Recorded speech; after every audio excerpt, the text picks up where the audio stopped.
Hello, I'm Tom Knox, and I'm the founder and CEO of CareFamily, and I want to welcome you to the first in our three-part series on seniors and depression.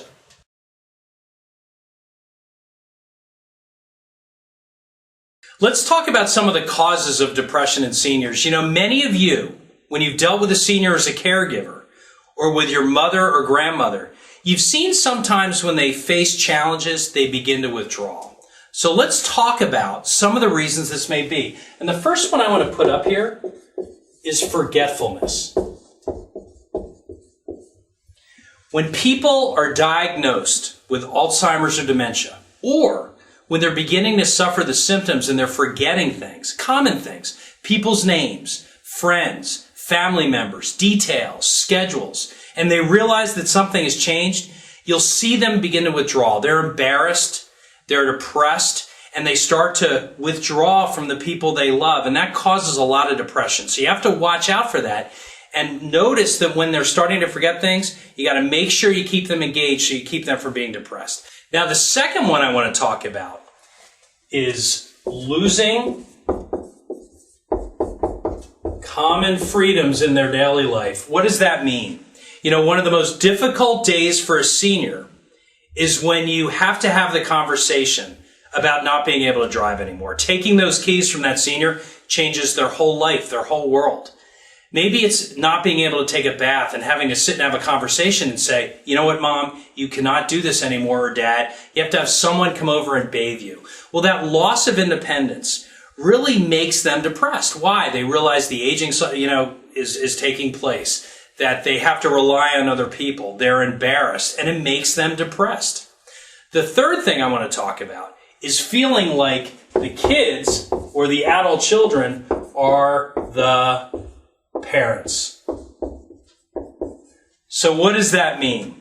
Well, think about it. Now you're sitting there with mom or grandma, and you're the one helping them arrange care, make decisions, telling them they can't drive or bathe on their own. That's a really tough dynamic to have to deal with. And for the senior themselves, if you're in their shoes, it's very depressing for them because they're realizing they're losing control of what's normal to them.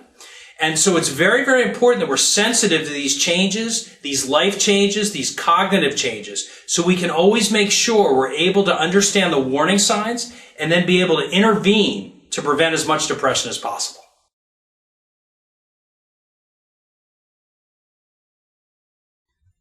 So let's talk about ways that we can keep depression from progressing or even stopping it in its tracks if possible. You know, we talked about when people are getting forgetful or getting Alzheimer's or diagnosis, or they feel like their kids are now their parents who are providing care, or losing independence and losing the ability to drive. It creates depression.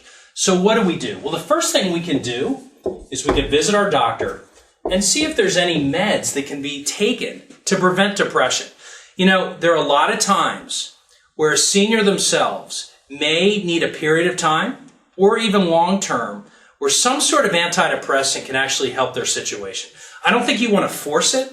I don't think you necessarily want to always encourage it, but the conversation should absolutely take place with the doctor. Let him know the symptoms. Let him know the life changes they've been going through. And just see if it's appropriate to look into some of those options. The second thing is to go and get friends, people at church, or even the right type of counseling. Sometimes when people are facing this, they begin to withdraw. They don't want to see people. They don't want to see any friends. And they don't want to talk about this with family members. So the key is if you can get people to engage, not to necessarily pin them down on what they're feeling, but give them the opportunity to talk. Just expressing what they're feeling can really help. The other thing is when you are talking to your doctor, talk to them about the right type of counselor. There are counselors out there who specialize in seniors and depression. And they know how to intervene. It may not be a long-term thing, but at least the conversation can take place on how to go about treating this. And the last thing is getting a companion and even getting out of the house. You know, we find sometimes when we're dealing with families who are looking at getting care, they're feeling shut in. And they are feeling depressed. But if you can get the right type of caregiver to come in, who can get them in the car and take them out to lunch and go to the mall or go to the movies or go down to the ocean front or even go to a nice park, you find that by getting out and experiencing life again, some of that depression can go away. So I wouldn't be afraid to look at it more from the lifestyle changes that can take place as much as it is the clinical changes. And hopefully by bringing the right person into their life, you can see a whole change in their level of depression.